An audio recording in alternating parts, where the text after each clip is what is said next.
Hey everyone, and welcome back to another episode of It Ain't Weak to Speak. My name is Sam Webb, and this show is dedicated to ending the stigma around mental health through community, connection, and the hard-hitting truth. I'll be speaking with guests from all over the world about life to inspire and to educate people to speak up so that we can save more lives. Thank you for joining me on this journey.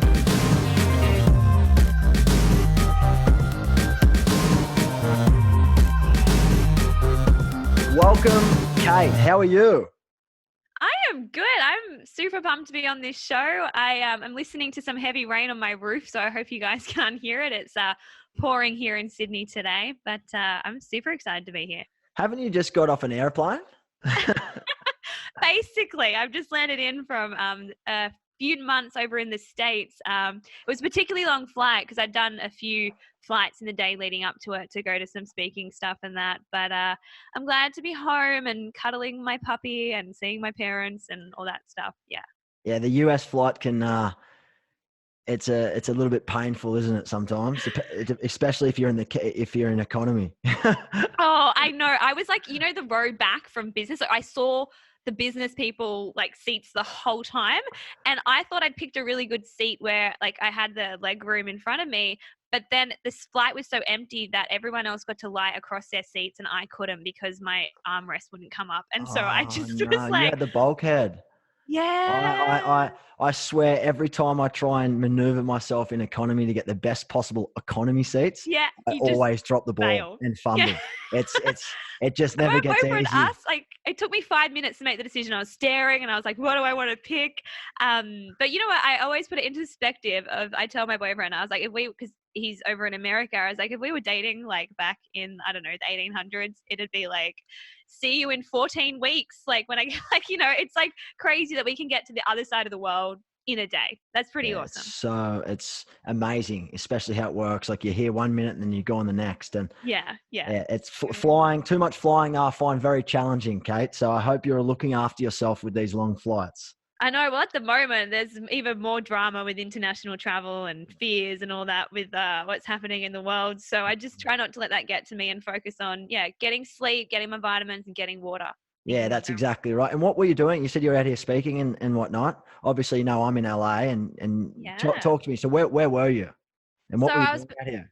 I was based out of Princeton, New Jersey, which is a really actually cute American town with the amazing university there. But I spent 3 months there, mainly, to see my lovely boyfriend, but also to speak at high schools and also middle schools around the state. So I spoke over in Idaho. I got to go to Eastern Idaho and visit schools there. Spoke in Delaware, Pennsylvania, New Jersey, and Florida. So I got around and sharing my story to hopefully, teach kids some of the skills they need to build resilience, to overcome adversity, and most importantly, to take care of your mental health during those challenging times. Yeah, and on that, I mean, let's rewind the clock a little bit because I do remember, and I want to share how we met. We met in an event it would have been close to 6 and a bit years ago. I swear it was when Living was just starting out. Oh, literally. I think you were like, it was your first ever thing. It'd been like a couple of months, if that. Yeah. And it was at an event in the Sunshine Coast, which you're also speaking at. Yes. Yeah. So rugby league, because Nicole absolutely, like my sister, loved rugby league. So they came together and did something for her foundation where all the players wore.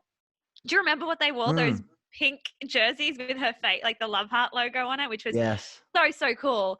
So I had the opportunity to share my message there, which back then, because of what I did in honor of my sister, was to promote travel safety and to save others from making the mistake she did of not wearing a helmet over on a bike in Southeast Asia.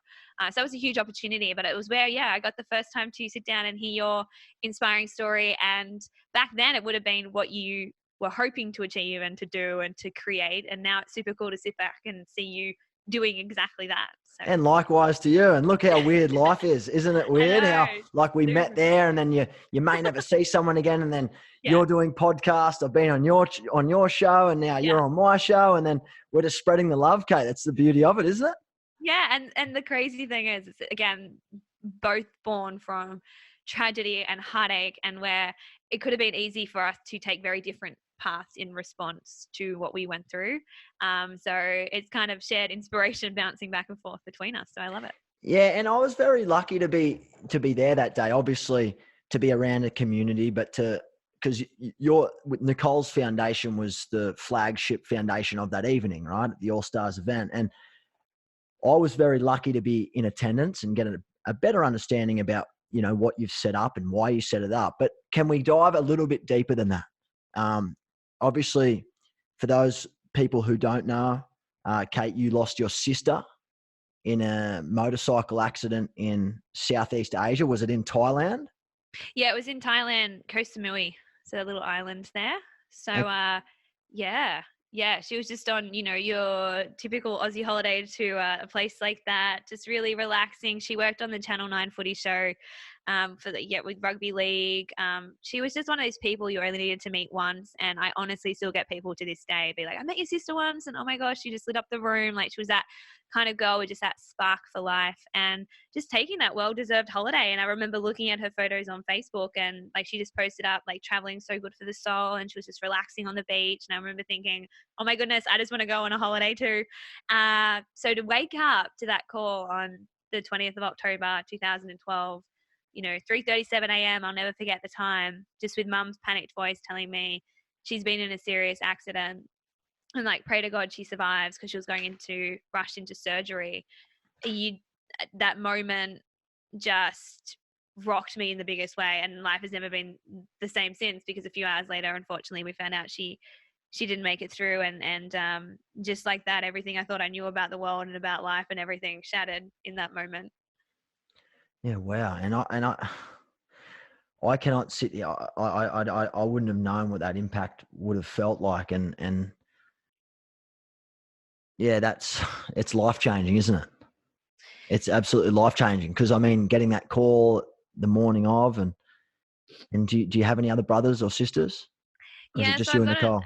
an older brother and a sister-in-law who pretty much is like a sister. She's been in the family like 16 years. That like it rocked it. I think the hardest part for me was like, I got the news and I was at my boyfriend's at the time house, and you can't breathe like in those moments, and you get heart, and it's just like surreal, like the world stops and you're just like, how is this even happening? But the hardest part was because Nicole passed away overseas, like, and mum and dad had already booked their flights to be at her side. I had to physically let go of my mum to go and fly across the world when I just found out that my sister had passed away. And that was like, what was even more traumatic is, losing a loved one suddenly is, as I said, horrific for anyone, but to have it happen in a foreign country, the next week that followed, all the complications with who was at fault, who's going to get charged, all this stuff, it was so scary. And it was so easy for my family to become bitter about that. But thankfully, through the way Nicole lived her life, it gave me the strength to not just dwell on how she died, but how can I honor the way that she lived and carry on that legacy. So I took the lessons of the travel safety, because Nicole would never get on a bike without a helmet here in Australia, yet so many of us fall complacent to doing, taking risks that we would normally take at home when we're over, especially in places like Southeast Asia, where, let's face it, the safety standards are so different. I wanted to just even try and save one person from that, but that obviously didn't happen like an instant overnight thing. Of course, there was a very real grieving, deep, heavy days of that followed. That sudden news that she's never coming back home. Can we just speak more about the actual event itself? I mean, in 2012, Thailand, Koh Samui is an island in Thailand, I believe. It's where people go, you can relax. There's full moon parties and everything else in between. I mean, I know travel safety these days is still shambles, especially in places like Bali, right? I was in Bali recently where people aren't wearing helmets still. And the odd person may get pulled over. But we're talking back in 2012. This is almost 10 years ago. It's coming up to 8 years now, which is crazy. And like, so many people back then probably weren't wearing helmets. I mean, was Nicole over there by herself? Was she with friends? Were they drinking at the time? What was the situation like? Like, her going into this with no helmet on? Yeah.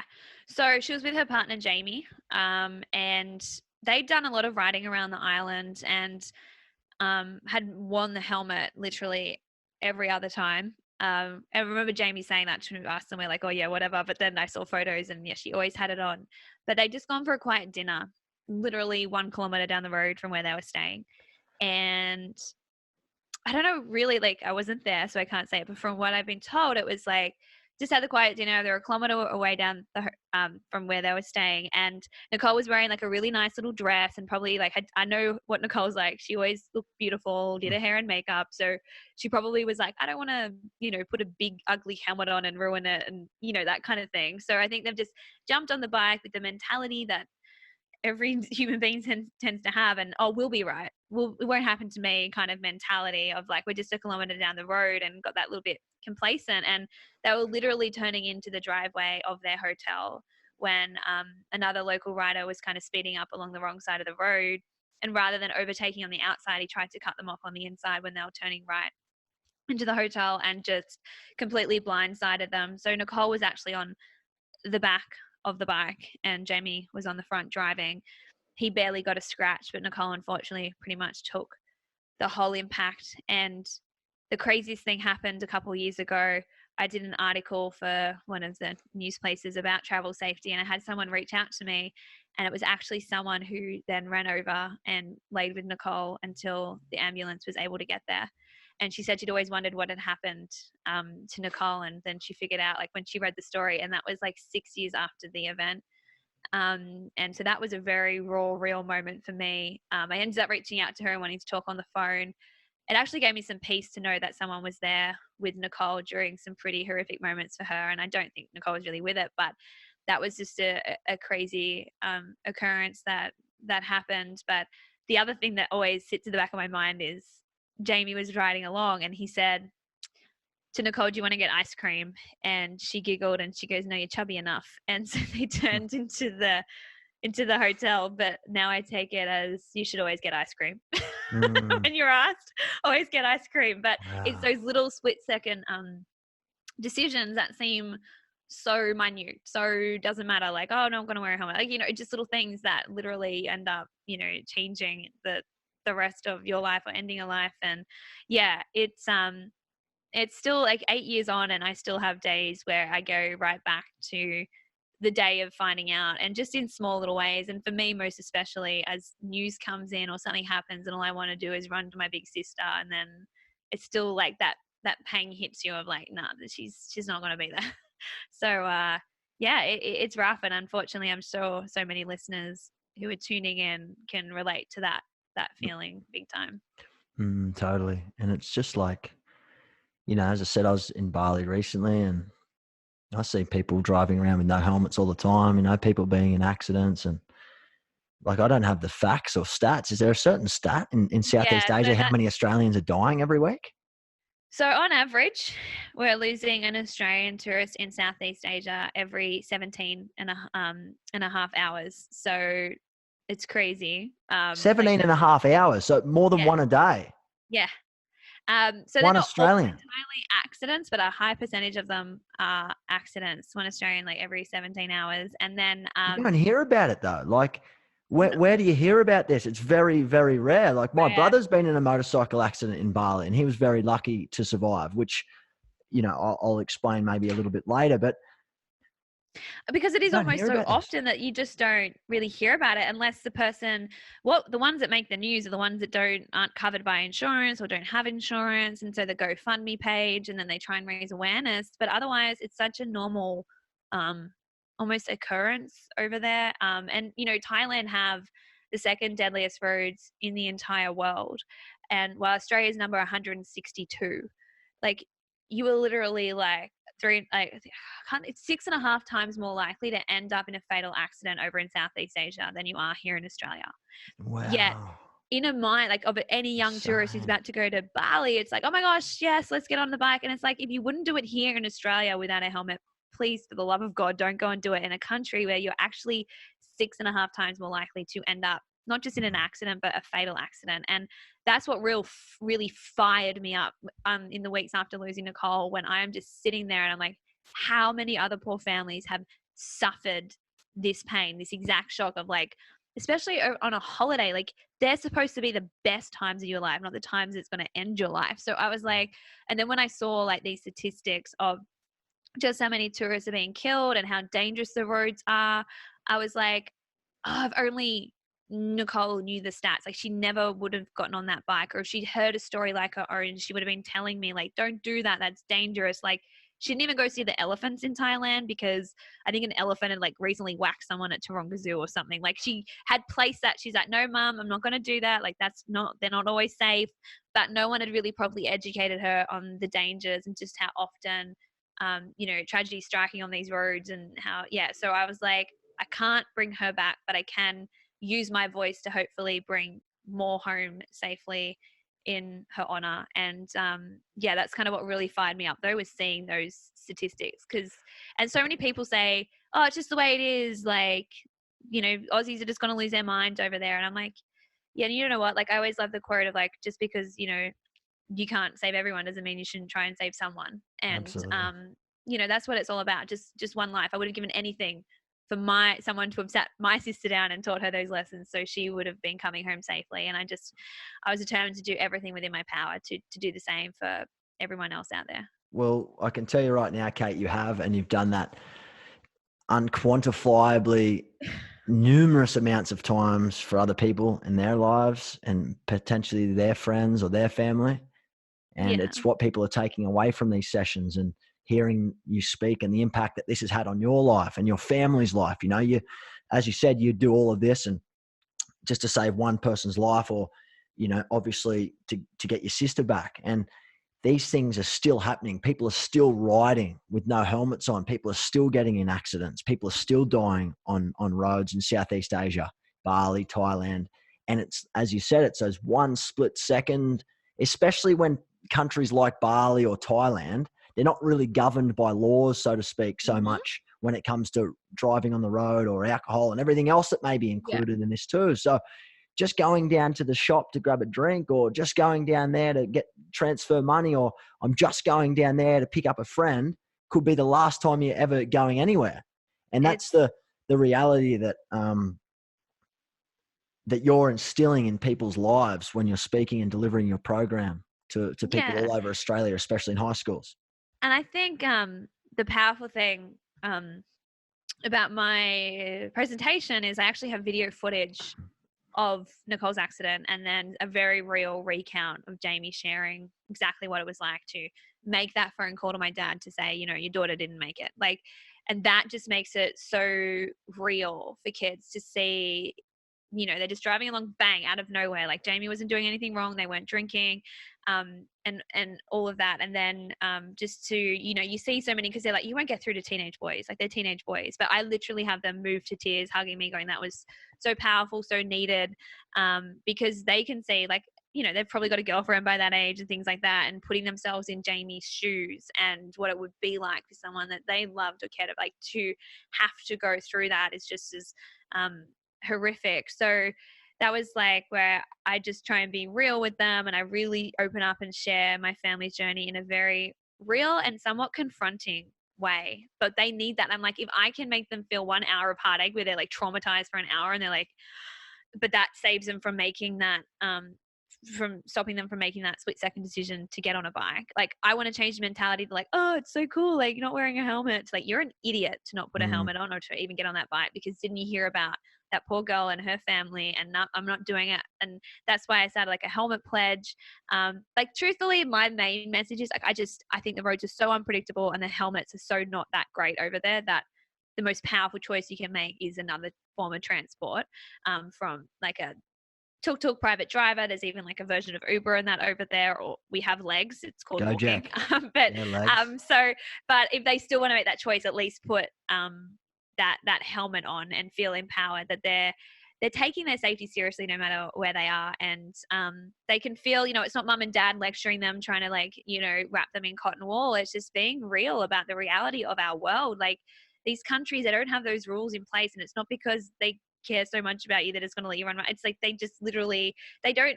The truth is, they just really have a different value on life than what we do. And that's why those safety rules aren't there as much. And so we can't rely on, in Australia, if something's dangerous, it's often illegal. So we kind of compute the two.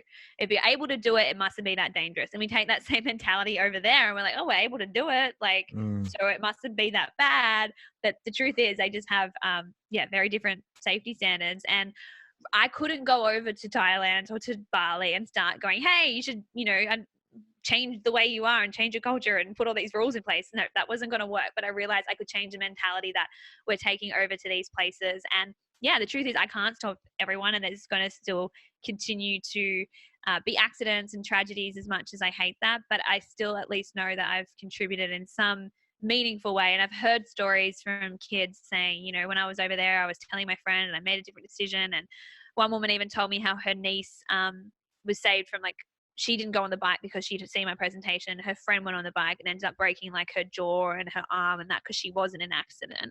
So, by making a different choice, I know I at least kept her niece safe. Like, little things like that where I'm like, that is why I did what I did, to carry my sister forward with me and to save even just one life from that unthinkable phone call and that tragedy. So, well, you're definitely doing it. That's for sure.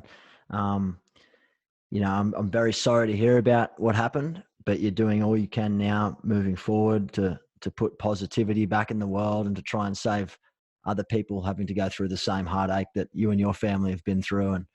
And it's just something that, you can't just wake up one morning and, undo a decision that you made, So it's now about being proactive rather than reactive, making better choices.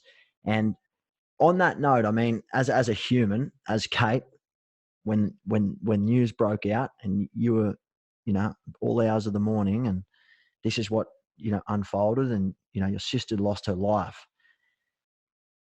What impact did that have on you, both mentally, physically? Like, how did you keep your shit together in that position at such a young age? And how did your family come together? And like, I just want to get a better understanding of that process and that journey that you guys took as a family. Yeah. The first week, like I said, it's shock and it's fear. I was a lot of fear because we weren't sure if Jamie was going to get back to Australia, because I was trying to charge him for the accident when it wasn't even his fault.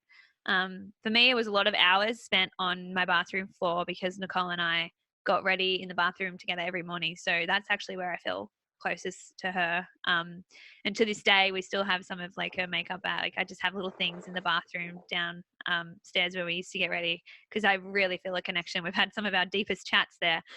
But I did spend many hours just crying there and going through that. You want to argue with why my family, and you're angry. You want to, like, you just need to, I learn a lot. Like for me, I'm curious. I always want to know why and understand things. And I realize, like, with grief, your body is literally then flooded with chemicals to help, particularly in those first couple of months. It's like you're almost running on like this endorphin adrenaline thing to help you literally, like you said, keep your shit together somewhat.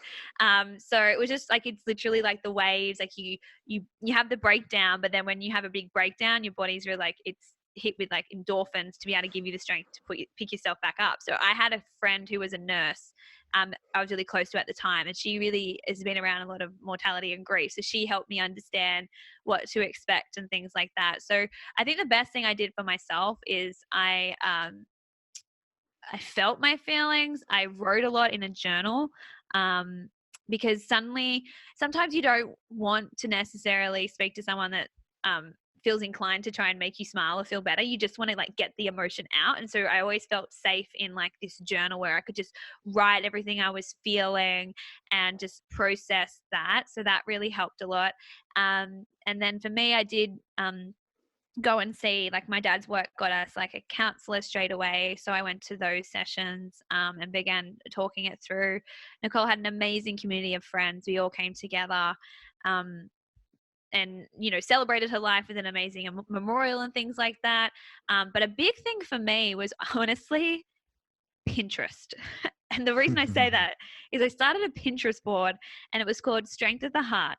And I would scroll for hours, and I just started reading quotes after quotes by people from Nelson Mandela through to Viktor Frankl, who'd been through like the Holocaust, through to, Maya Angelou, like just all these people that I fed my mind with. It wasn't like I wanted to start feeling happy about my sister's death, but what I realized is grief is inevitable, and I'm not grieving my sister because I lost her, but because I loved her. Like, that is where grief comes from. It comes from love. And so it wasn't like I was trying to talk myself out of the pain, but I realized I could compound my pain with further resentment and anger and, just arguing with like this bitterness, or I could begin to lift my pain up, like uplift it and heal it with a sense of gratitude. Was huge. Like, rather than focusing on, I don't get the next 60 years with my sister, it was like, thank goodness I got 20 years with her. Like, the only way you Powerful. can lose someone is to have had someone, right? We can't lose something that we never That you had. don't have. So Yeah, true. it's all, I realized, hang on a second, whatever comes next is just a matter of perspective and what I focus on. Like, the circumstance itself, like that guy who killed my sister may have had the power to take her life, but he has no power over the impact it has on my life, because he cannot take the one thing that no one can touch, and that is our space between our ears. And by realizing this and being driven by the love that I still have for my sister, that again is something he can never take from me, I stepped up and I was like, every day I get on this earth is another day that my sister didn't, and it's up to me to make the most of it. And through every time my brain wanted to tell me, but no one understands what I'm going through, like, like my friends, I loved them to death that I'd gone to school with, but it was suddenly like I'd grown another head. They didn't know what to do with me. What do you do when someone's sisters die? Like, at Like, such, what do I you was mean? 20. Like, what to say? How to, Yeah, like, do they like invite they you kind out of, on the weekend? Do they not call you? Do they give you space? Like, it's like a fine line, isn't it, with that yeah. community and And friendship? Like, talk that's more why, about like, that. yeah, well, and I want to say, for anyone who's going through grief, I've done a very real episode on like what it's like when someone doesn't understand your grief on my podcast, because it's really, it can be so alienating, and that again is what grows the resentment of, like, they don't understand what I'm going through. And back then, yeah, I felt really isolated because I didn't really hear from a lot of them for a while. You'd get like the odd text, but they wanted to like keep you at arm's length because it's uncomfortable, right? Like, what do you say? And then anything you do say is like, oh, they're in a better place. It's like, stuff you. And like, so it's like this stuff. And back then I struggled a bit with that. But now I can look and see, like, every time someone's like, they don't understand, I'm like, yeah, they don't. And do you think that they should? Like, how is someone supposed to understand grief until they've actually gone through it? Like, Experienced it it's really, themselves. yeah, like, it's hard to know. Before I lost my sister, I'm sure I said some pretty insensitive, uneducated, unaware things. Just like, that their intention is coming from a A good good place. That place. they love you. They want to see you happy again. But So the what truth would have is, helped you?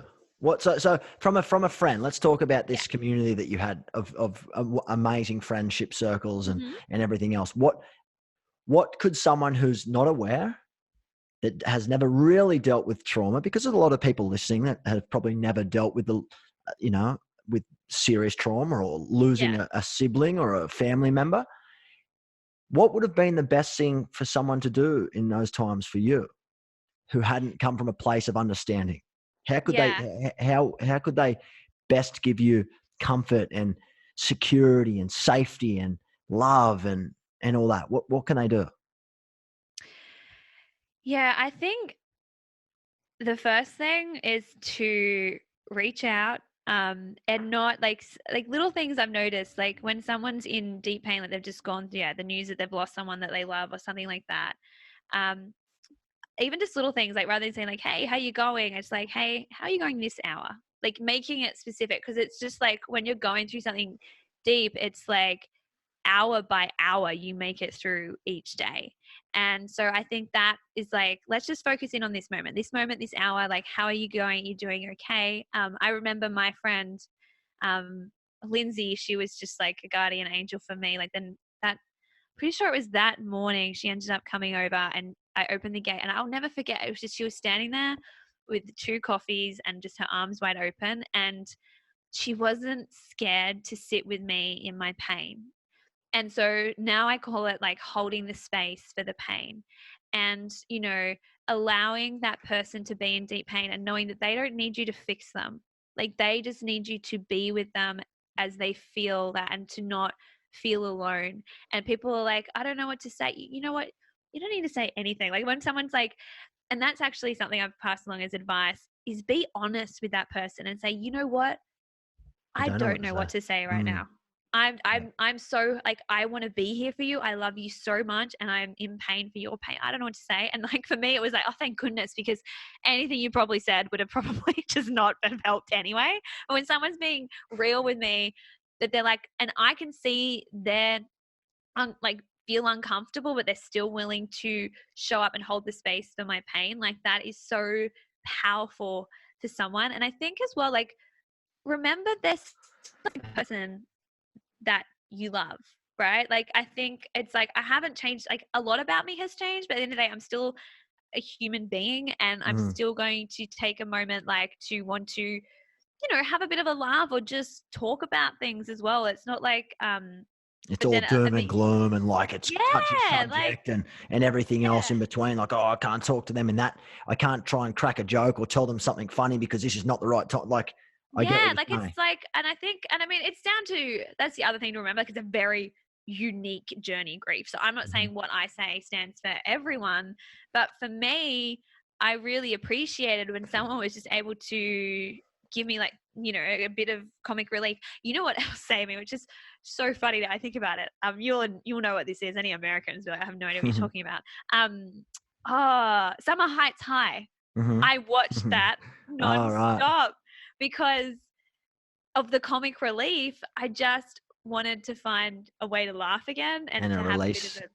have a bit of a break. And Mr. G and Jonah and everyone is just so ridiculous that I searched it out and I allowed just 20 minutes of my day. And I think that's like, survivor's guilt is something that a lot of people struggle with. They think, if I start feeling happy again, if I start laughing again, then it's a sign that I don't care about them anymore.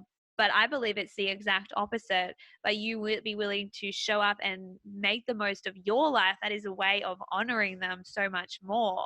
But that's something I was also um, very aware of. Like, when the voice wants to come, like, oh, you're laughing again without them. Like, you know, how dare you? Like, blah, blah. But I was like, what would Nicole really want? Like, she What you would want be you. like, yeah, like, she'd be like, get the F up and start doing something, like, you know, like, get up and live. Like, she had that wisdom of, like, it sounds cliche, but she literally knew how short life was. Like, we spoke about, you know, having kids when you're older versus having kids when you're younger. Cause, like, if you have them when you're young, then you get your life back when you're like 50.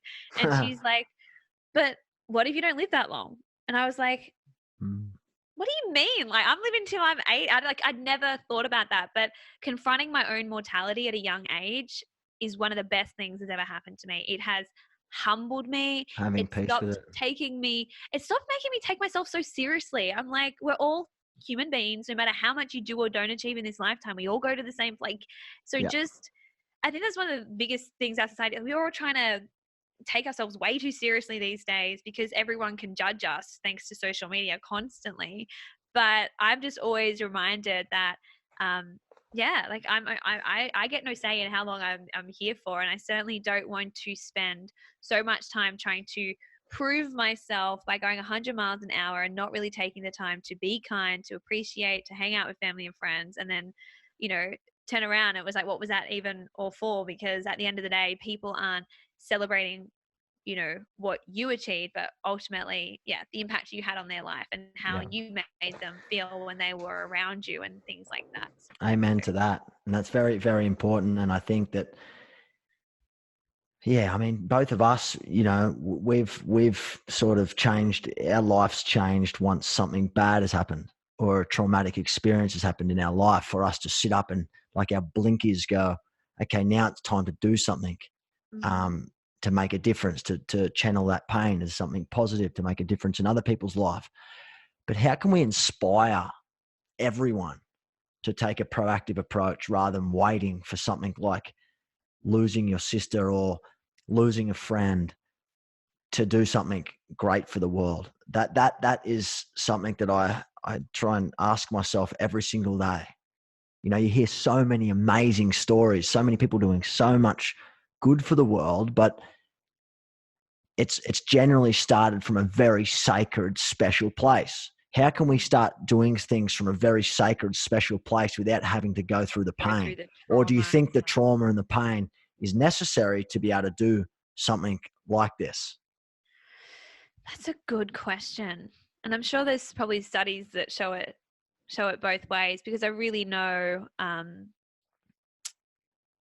like it's through going through the difficulties that you're able to grow resilience, because you have the opportunity to practice these like skills and realize these things. But I think like you can begin to make an impact with your life without having to go through the trauma, if the people who have gone through the trauma are able to and willing to and choose to share their story in a very real, very raw, vulnerable way that connects to that human, where they're almost able to put themselves in their shoes and be like, wow, like imagine if that happened to me, and viscerally feel their emotions with them and go through it in a traumatic like way that they feel then inspired to like, hey, I'm not going to sit around and wait till my life's turned upside down like that. I realize that there are people around me everywhere that have this happening, and I can do something to support them or make a difference. So I think that's one thing. And then also, I think some people think like when we're saying you got to go out and impact the world and make a difference, they've got to go and start the next Living or the next Nicole Fitzsimons Foundation and do something huge and crazy and like devote their whole life to it.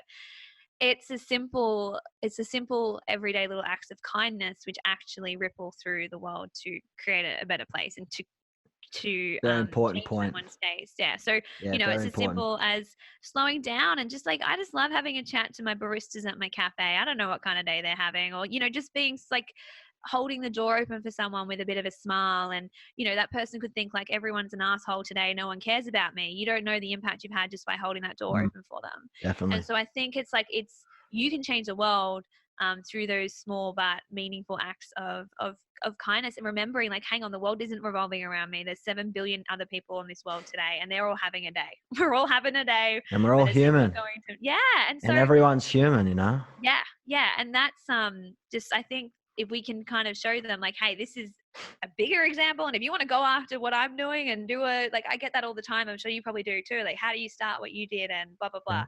That's awesome. But then I also realize kids are like, oh well, I don't really like, and it's like, no, you don't need to do that. You just need to be like, my thing all about any situation I'm showing up in, just something like, really small. Yeah, am I being kind? Am I being brave? Like, am I speaking my truth? Am I, helping someone out? There's so many opportunities every day to be a kind human and to connect with someone. And I think we just need to keep that in perspective and remind ourselves, like at the end of each day, I think we're like, oh, if it hasn't been posted on social media and it's not like, groundbreaking, then I haven't made an impact full day. But that's not the truth. Like, how do you measure your impact with the programs? At the moment, you're delivering programs at high schools. Is that correct? So how is, what does impact mean to you, and where to from here with the foundation and the travel safety programs that you're delivering at schools? So I've done a bit of a pivot now. I primarily speak about resilience and mental health and stuff, and sharing my story in that way, especially like over in the US. And impact for me is, I've never since the beginning been able to put a number to my impact, but that doesn't worry me. Like the last thing I'm kind of motivated by now is numbers. Like my whole life used to be revolve around my dress size and how much money I was going to earn and all that stuff. And but now it's more the feeling I get in the room whilst I'm talking and after I'm talking. And if one student, I tell myself, one heart, one mind in this room, I hope walks out changed because of one thing that I said, then my job is done. And so I feel that, and each time a student comes up and says a genuine thank you and shares something and lets me know, it's the feedback from the kids that matters most to me. I don't know the exact number. I get messages, and then I also know there's people that won't message me that hopefully have been touched by it and things like that. But that's really what matters most to me. It's the people, and it's the people that continue to take your message on into their life and then tell somebody else, and then it's like a ripple effect in its own right. And it's really hard sometimes to quantify things like this, because you're speaking to people at their journey in life, and you don't know whereabouts you've come into their journey in life, Mm-hmm. whether they've already had something similar, or if you're coming in after they may have lost someone, or they're about to go on a trip. It's sometimes very complicated, and I find the space is very complicated, but there is no doubt that you're making an amazing impact. You're saving lives. There is no doubt about that. You're obviously, continuing the legacy in your sister's name, and saving lives, and you're trying to live out your best life and not have to, and I don't know, you do your best to, and you've just explained it, not dwelling on the past so much, but you definitely use that every single day, which I'm sure motivates you and will help Oh drive you yeah. to the next day and to the next day and to the next day. And you're going to have, you can't have great days all the time either, can you, Kate? And how do you manage your No. days? Like, I mean, telling the story over and over again, even on this podcast right now, talking about it, bringing it back up, speaking about your sister, digging deep and going to those safe places again. How do you manage your own emotions? How do you manage yourself? And what advice could you give to someone in terms of, ways that they could maybe manage themselves to live better and happier and healthier? Well, firstly, to answer like the first part, I think it's an honor that nearly 8 years on, I'm still able to speak about my sister every single day and introduce her to the world and keep that spirit of her alive with me. Like that was my main goal. When she died, I was like, I can't fathom a world where she's not a part of my everyday. How can I? And that was the biggest thing. It says like, rather than why can't like I bring her back, it was like, how can I carry her forward with me? So Love I that. I really love it that. yeah, and Awesome. it I think for me, like I still feel the emotion of losing her every time I speak about it, and I get the phone call and everything like that. But it's so meaningful, and like that's what Viktor Frankl taught. Like a man who knows his wife can suffer any like how, and it's not about avoiding suffering; it's about finding meaning in it. That's how we get through an experience better rather than bitter.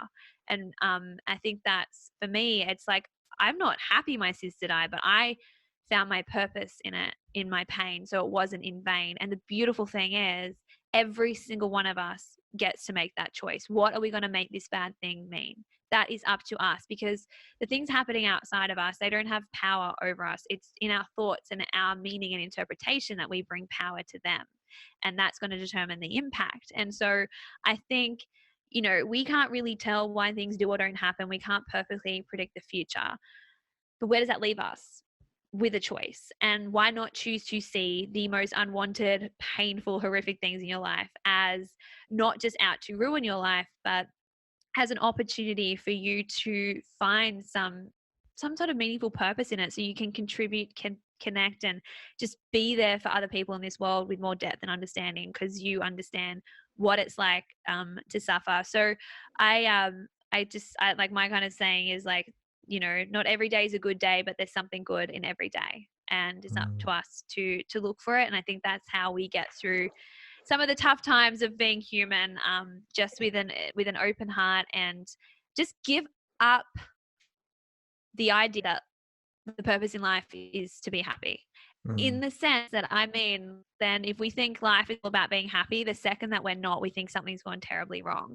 But if we can pivot our purpose to be more about growth and contribution, that's when you realize, well, wow, most of that comes from the hard times in life. And I live a life that I am so grateful for, and I love with every minute of it. Well, not really every minute. Some of it's really hard, but that's the point. Like I'm living the life of my dreams.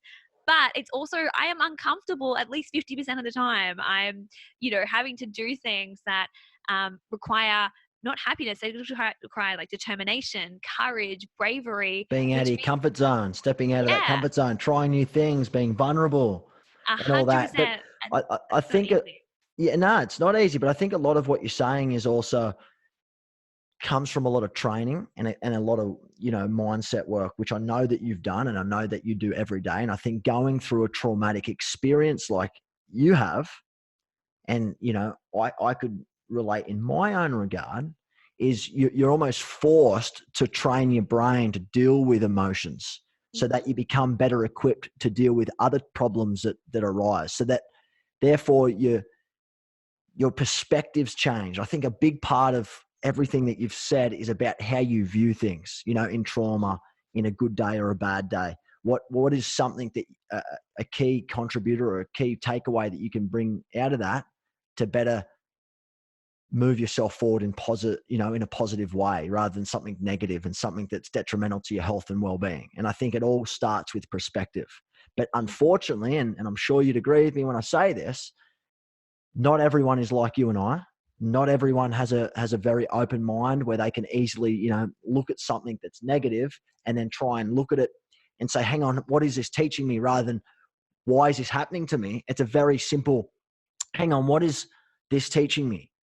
Whereas, the majority of people will be like, I don't understand why this is happening to me. It doesn't feel right. I'm sick of things happening. It's always negative. And they don't have the skills to pivot, and they don't have the skills to look at it from a different angle or a different approach. Whereas some people do. So do you think that that's come off, your past, 8 or so years dealing in this space, dealing with people, researching, reading? Yeah. Oh, 100%. Like, it's been many, many hours and years of practice and training and reading and taking it on and absorbing and processing. But I will challenge you to say that those people, because you called it a skill, and a skill within itself is something that means you can get better at with practice. And so I would say that those people out there haven't got the skills yet, because resilience is a skill that is can be learned and developed in anyone. The problem is they've got to be willing to firstly step up and make that choice. And I totally acknowledge there are very real chemical imbalances in the brain that cause clinical, conditions in the brain that require medical and clinical intervention and treatment. And I am all for that, seek the support that you need. But what I teach and believe in is right along, not instead of that support, but right alongside it to help you become more resilient. And the one thing I share in my talks about it is because the one thing that, there's a couple things I want to touch on. Firstly, the one thing that robs resilience is blame, and saying that it's their fault I'm so unhappy, it's their fault my life is the way that it is. And what I kind of show is that, for my example, like the circumstances, my sister died, and if I'd stayed in that negativity of he's ruined my life, that driver, that shouldn't have happened, all this stuff, it would have had me feeling and acting in ways that actually brought that miserable reality to life, because feeling negative and depressed causes me to withdraw, not do what I love as much. And as a result, that would have been it. And it could have been me pointing the finger and saying, it's his fault, he ruined my life. And I wanted to see that. And I love showing that to people and breaking it down like that, because as tempting as it is to want to hold on to blame and negativity as a way to punish the world or that person for what they did, truthfully, the only person that, holding on to blame punishes is you. That other person doesn't feel your feelings. They're off living their life regardless of how angry or bitter you are. And then we're just stuck feeling miserable and helpless because we've handed our power over to what we can't control. And we're actually adding to the one thing we're outraged against, and that is the negativity in the world. Like, getting negative about the negative things out there, it only adds to it. And so I'm not telling that so people start judging themselves for it, but and when you say like people instantly get negative, that's a sign of a healthy human brain, because our brain has a negativity bias, which causes what I call ants, and that's automatic negative thoughts. So yes, you're going to instantly feel negative and all of that, but the skill you got to practice is what I call like my 3 R's, which is probably for a different podcast. It's like, but it's just about recognizing our thoughts, like separating out the facts and seeing that, oh, no wonder I'm so stressed out. No wonder I feel so depressed. Like, I'm thinking this has completely, ruined my life, and recognizing those as just thoughts, like sentences in our minds, and they feel very real to us. But one of the best words of advice I got is, just because you have a thought, doesn't make it true, doesn't mean you have to believe it. And so we can stop living at the effect of our thoughts, but become more of a watcher of them and recognizing like what's going on. And yeah, that's a skill that takes practice, but just like every other skill, if you commit to beginning to repeat and watch, like, you get better at it. Like, it's how we learn how to walk. We were terrible. We fell down 39 times a day on average as babies, but it wasn't like after the first 10 times we're like, nah, this walking thing's just not for me. We were committed that eventually with practice we'd get there, and that's how I've gotten to where I am today. So I think the main focus I am passionate about breaking through for kids is what Martin Seligman calls the 3 Ps.